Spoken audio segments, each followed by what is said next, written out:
Speaker sir, you imagine, दो लोगों के बीच में लड़ाई हो रही है, दो लोगों के बीच में लड़ाई हो रही है, एक आदमी जाके दूसरे को घूंसा मारता है और फिर कहता है देखिए मैंने घूंसा मार दिया, अब एस्केलेशन नहीं कीजिए।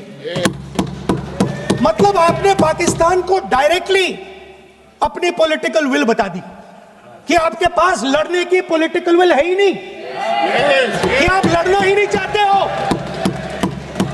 और ये डिफेंस मिनिस्टर ने कहा है कि हमने, डिफेंस मिनिस्टर यहां हाउस में कह रहे कि हमने पाकिस्तान से जाके कहा कि हमने आपको एक झापड़ मारा है, मगर हम आपको और झापड़ नहीं मारेंगे। हम एस्केलेशन नहीं चाहते हैं, आप रिस्पॉन्ड नहीं कीजिए और हम मिलिट्री टारगेट नहीं मारेंगे। Meaning the government of India informed the government of Pakistan that we have no political will, we don't want to fight, we have done this, we have just done this action. Surrender, immediate surrender in 30 minutes. Yes. Now there is a second very important thing that Rajnath Singh ji said. Maybe he didn't mean to say this. He also said that he told the Pakistanis that we are not going to hit any of your military infrastructure. Now this is a very interesting fact, because, and I want you to listen carefully to this, I said freedom of maneuver, meaning freedom to the Air Force. Now listen to this quote very carefully. Captain Shiv Kumar, Defense Attaché Indonesia, he says, I may not agree with him that India lost so many aircraft, but I do agree that we did lose some aircraft. And that happened only because,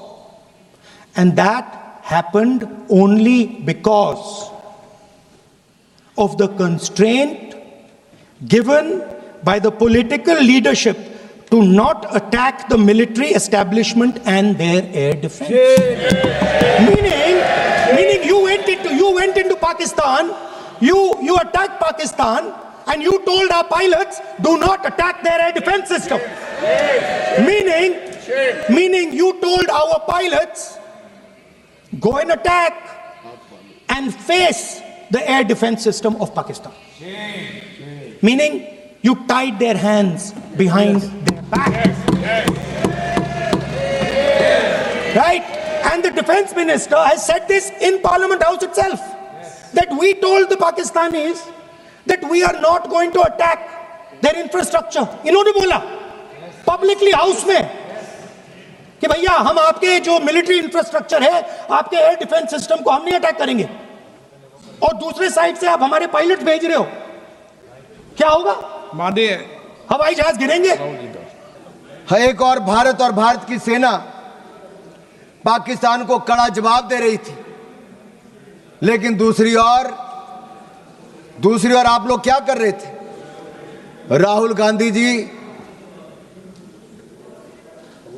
क्या कर रहे थे? सबूत मांग रहे थे और साथ ही साथ कवर फायर भी दे रहे थे। कवर फायर किसको दे रहे थे, ये आपको पूछना पड़ेगा। आपने कहा कि हमने सरेंडर कर दिया, हमने स्पष्ट किया है कि जब तक हमने ऑपरेशनल और मिलिट्री ऑब्जेक्टिव पूरा नहीं किया तब तक हमने सीजफायर नहीं किया था, और तीसरे पक्ष की मध्यस्थता को हमने पहले नकार दिया था। और यही नहीं, एक बात तो मैं आपको स्पष्ट कर देना चाहता हूं, आज भारत का दूसरा सबसे लंबे समय तक प्रधानमंत्री के पद पर रहने वाला कोई व्यक्ति है तो उनका नाम नरेंद्र मोदी है। 2001 से लेकर 2025 तक, मुख्यमंत्री से लेकर प्रधानमंत्री तक 25 साल में एक दिन की भी छुट्टी लिए बिना देश के लिए हर पल जीने का काम करने वाले नरेंद्र मोदी हैं। आपने भारत की सेना पर प्रश्न चिन्ह खड़ा किया है। मैं इतना कहूंगा, हम दुनिया का सबसे बड़ा लोकतंत्र है, दुनिया की चौथी बड़ी अर्थव्यवस्था है, दुनिया के सबसे लोकप्रिय प्रधानमंत्री नेता हमारे पास हैं। भारत को झुकाने वाला कोई कमाई का लाल पैदा नहीं हुआ जो झुका सके, भारत को कोई झुका सके ऐसा किसी में दम नहीं।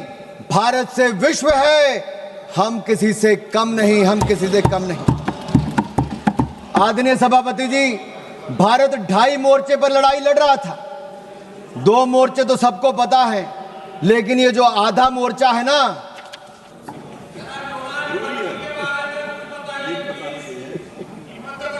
आप पिछले 2.5 महीनों में सोशल मीडिया में देखिए, बड़े संयोजित तरीके से भारतीय सेना भारत के प्रधानमंत्री के खिलाफ घृणा से भरे अपमानजनक कार्टून बनाए। इसी कांग्रेस पार्टी ने अभी भी हंसते हैं। अरे राहुल गांधी जी को सदन में खड़े होकर माफी मांगनी चाहिए, पूरे देश से भारतीय सेना से माफी मांगनी चाहिए।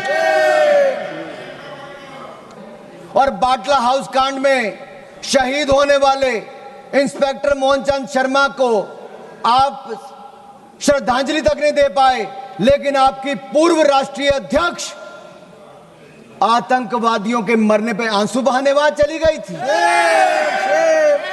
यह कांग्रेस है जो भारतीय सेना के साथ नहीं, उसके खिलाफ हथियार उठाने वाले आतंकवादियों के लिए आंसू बहाती है। देश ने आपका असली चेहरा देखा है। इससे बड़ा पाप और क्या हो सकता है कि आपने भारत को अपमानित और पराजित करने वाले राष्ट्र साबित करने में कोई कसर नहीं छोड़ी। आपने देश की जनता का मनोबल तोड़ने का कार्य किया, कोई कोर कसर आपने बाकी नहीं छोड़ी।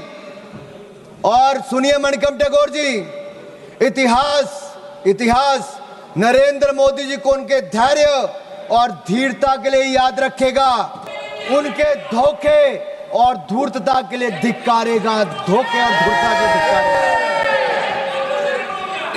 और मैं आपको बताऊं, जिस नेता की आप अपने की बात करते हैं, 2 बार देश की जनता ने लीडर ऑफ ऑपोजिशन बनने के लायक भी नहीं दिया। 1 बार तो अमेठी की जनता ने हरा दिया, और अगर रो धोकर लीडर ऑफ ऑपोजिशन बन भी गए तो मैं कहना चाहता हूं, अब वो एलओपी से किरण जी पूछ रहे हैं भाई, पार्लियामेंट्री अफेयर मिनिस्टर को तो मुझे बताना पड़ेगा। एलओपी लीडर ऑफ ऑपोजिशन से एलओबी, उनके एजेंडे पे केवल भारत का विरोध है, भारतीय सेना का विरोध है, और भारत के प्रधानमंत्री का विरोध करना ही लिखा है। इसलिए आज से उनको एलओबी कहना शुरू करना पड़ेगा।